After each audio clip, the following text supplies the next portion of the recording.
You know, I caught the fishing bug early. I was very lucky. My dad and grandpa took me fishing at a young age, and you know, before I was 10 years old, all I wanted to do on the nice days was go fishing. And growing up in Kenora, we had the Kenora Bass International, big tournament on Lake of the Woods. And when I was a little kid, my parents used to take me down and we'd watch the weigh-ins. It was a big event in town. And for my Christmas present when I was 10 years old, I got an entry for my dad and I in the KBI, the Kenora tournament. And I fished it for the first time when I was 10 years old. Ron and Bill Linder won it that first year, and you know, our goal was just to catch a bass so we could walk across the stage and weigh in. The first few years we caught fish, we always got to weigh in, and then after probably 3 or 4 years we started to get a little bit more competitive, started fishing a lot more of the different tournaments around the area. And that's, you know, by the time I was like into high school, my summer just revolved around the tournaments. That was like my main passion, what I really loved. But you know, through the course of the year, I mean, I fished for everything: walleye, lake trout, crappie, pike, muskie. And growing up around here, we have all the, you know, world-class fishing for all those different species. So it's been a great place to grow up. By the time I got done high school, I went to university, kind of on the Keep Mom Happy program. I didn't know what I wanted to do other than the dream was to make a career in the fishing industry somehow, and was lucky, again, going back to just growing up around Lake of the Woods.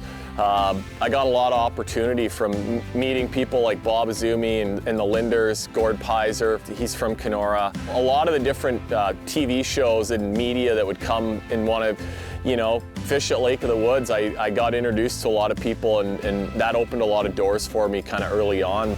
Cool thing about Lake of the Woods is you got every species you could think of to catch here. When I got done university, I spent like, I don't know, maybe 2 months working for a construction buddy of mine. And I didn't know how to do anything, so it was like carrying drywall and shingles, all the jobs nobody else wanted to do. You know, that was good.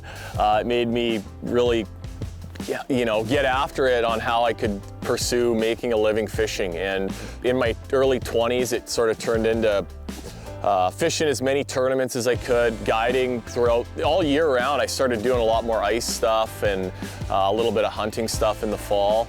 But I just spent a ton of time outdoors. Started doing some outdoor writing and photography, and I still do a lot of that stuff today. It kept a little flow going, you know, during the off times, and you'd start earning a little bit of money with some of the sponsors, getting to do more jobs for them. And then in my late 20s, I finally, I had a friend from Minnesota that I'd guided several times, and he kind of pushed me to go fish down in the States and fish professionally at a high level. And I started out on the FLW Tour, did that for 6 years, and you know, I learned a lot of things the hard way, you know, having to go down to Florida, Texas, Alabama, fish reservoirs. It was a little bit different than, you know, fishing around Lake of the Woods where I grew up, but I did good enough to kind of stay in it, keep my head above water, and eventually I started to get a little bit more consistent. The last couple years I fished FLW. You know, I was in the mix for Angler of the Year, and eventually in 2019, when the sort of big split happened in the pro bass fishing stuff, a lot of the guys left Bassmaster and started Major League Fishing.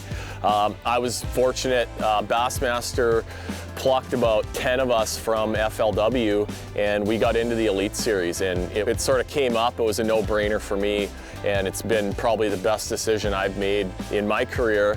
Obviously a lot of good things have happened now over the last 6 years fishing the Elite Series. The highlight so far, I got to win the Bassmaster Classic in 2023.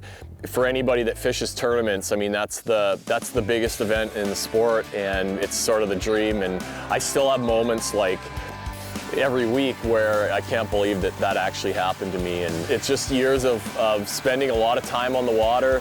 My whole sort of professional career has been in a Lund boat, and you know, I kind of grew up in Lund country, live in Lund country, and in 2012 I actually got a 20-foot Alaskan, and you know, when I'm at home, I do multi-species fishing, fish late in the season into the fall, and I actually had a deer outfitting business for quite a few years. We had awesome deer hunting for a long time.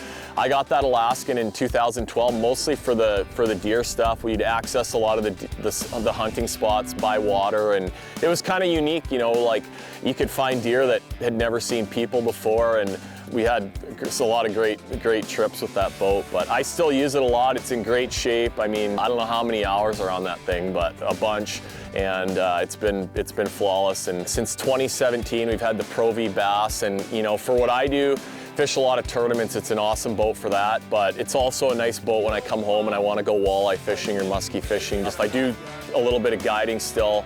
I can put 3 or 4 people in it comfortably, and awesome ride. You know, I get a lot of different marshals and camera guys in my boat every year, and I get complimented every time, like how nice the ride is. You know, there's no pounding in it. You can be pretty comfortable. We visit a few water bodies every year with big water, and I can go wherever I want to go and feel safe and be comfortable. It's been an amazing run, and you know, Lund just keeps building better boats and adding little things for the angler every year that just make the boats better and better. So it's my office, and I love it.